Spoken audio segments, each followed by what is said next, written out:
I work, I do see my family, but it is very minimal.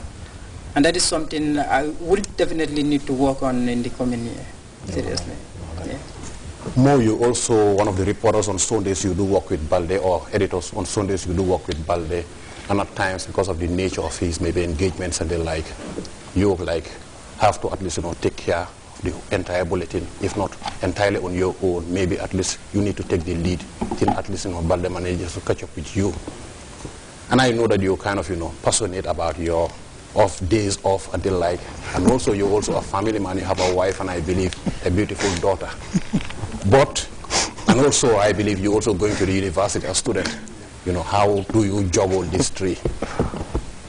Thank you so much, Francis. I think I would just like to thank you and thank GRTS for this opportunity, because this is the second time that we have in this forum, and unfortunately last year I was not around, I was on leave. So this is my maiden appearance on the Reporters Forum. I'd just like to thank you and thank everybody for giving me that opportunity.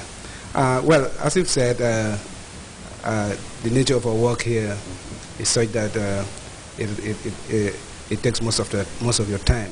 You have to be totally committed to the work that we do here. Since we started as reporters, it has always been a challenge, a challenge to deliver, to the public, because that's what the public expect from us. We give them news, and news, as we all know, is every day. 2 bulletins every day, so that requires a lot of work. And then, from a reporter that transition to an assistant news editor, that is added responsibility, another challenge.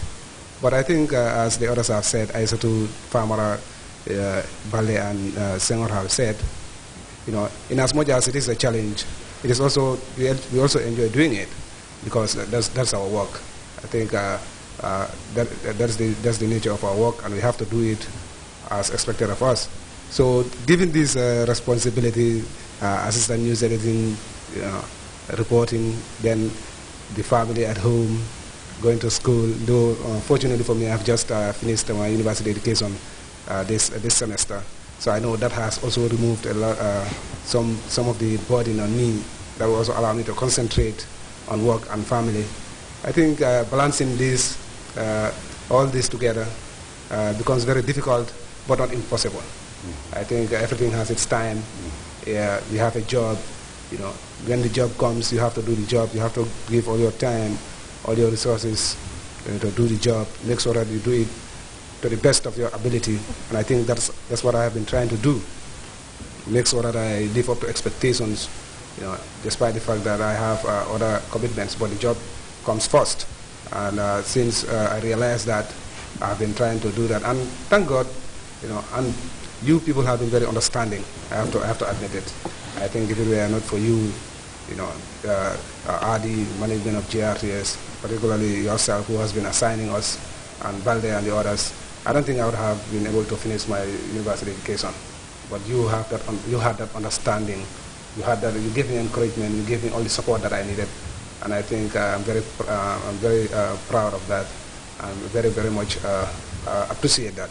So now that I have finished, now I think the work of assistant news editing is demanding. It requires a lot of your time, but nonetheless, it is enjoyable.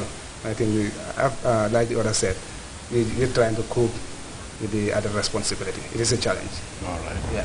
Abu Bakar, you've just been given the microphone, and I believe that at least says a lot.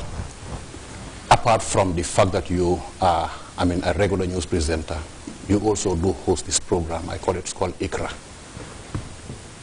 You just returned from Mecca. You also are father, and you also do present, at least I believe once every week, the weather forecast. It's a bit of a challenge managing or juggling all these different things that you expected to do. But I believe, I must admit, unfortunately, I believe, was it in October, you were moved from the newsroom to the Religious Affairs Department, and I believe you also have someone under your wings to take care of or nurture, and at least help to at least settle down here in GRTS. Now that you are a father, you are an Alhaji and the like, and I believe I was trying to get you to at least, help us, maybe at least if it's going to be once every week with the editing and the like. We are not an assistant news editor, I believe, before you left, but now I believe we are trying to see if we can at least give you a day and the like. Are you fully prepared for this role? I have to first of all thank Allah for witnessing this day. Last year, alhamdulillah, we were here, and this year also we are here for the same Reporters Forum. I think the first moment we stepped in GRTS, we are prepared to do anything, and that has manifested in the programs we do and the way we do them. Actually, I sometimes say that I am the guinea pig when it comes to issues here, because during when the weather issue comes, I was the one, who was tested to go and see, how the water is. And when other, happenings, or when other programs take place, naturally, I first go in to see how it is, and then sometimes others follow. So it's a beautiful experience to present the weather, and alhamdulillah, this year has been a very, very blessed year for me, because going to Makkah is not only a religious requirement, but it's a fulfillment in life, for every Muslim. Even the mere experience of going to Mecca is extraordinary. Talk much of fulfilling a whole pillar of a religion that you subscribe to. I think it's a very, very great blessing. Coming back to ICRA, as I said last year, it is one of the demanding programs that requires a lot. Not everyone can just do it, and alhamdulillah, we were able to sustain it, from its onset, and it's alhamdulillah, it's going on well. Daily we try to improve the face of the program by integrating small things here and there, and also trying to ensure that what is required from the program, is accessible by the public. We have to thank Allah for that. The issue of assistant editor, I think you told me about it well before I left the newsroom, and when you told me about it again, I said I have to sit over it, because at the time I was just completing my university. Unfortunately, alhamdulillah, I have finished my undergraduate program together with Morjalo all this semester, and I think that will enable me or give me the opportunity to undertake that responsibility full time, if other things don't crop up. Yeah. All right. Recently I saw images or photos of you in a military uniform, and I believe, if I'm not mistaken, you were given the honorary rank of captain. Where were you given that rank? I think that was also a very interesting experience. It wasn't me alone. It was me with my colleague Ali. In fact, we were called field marshals. Yeah, that was during our trip to Darfur in, I think, April, when we went to visit the troops with the former CDS Lieutenant General Masani Kinte. It was an extraordinary experience, because it was the first time you see face to face, the realities of, inequality between people, you can see, who equally own, unfairly shared resources. The Darfurians have to apply for visa when going to Sudan, to Khartoum.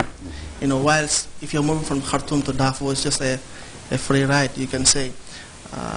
The life and the livelihood of people in Darfur is just deplorable. I can remember when we went to a place called Abu Shok, the elderly, you cannot see young, able, people. Most of them are either dead, in the rebellion, or run away from the village. All those you see, they are only old people and young children, below the age of 10, all with very, very red eyes, signs of distress, discomfort, and of course hunger. So it was a horrible experience, Well, so it was something that we were able to see with our naked eye, and those uniforms you see were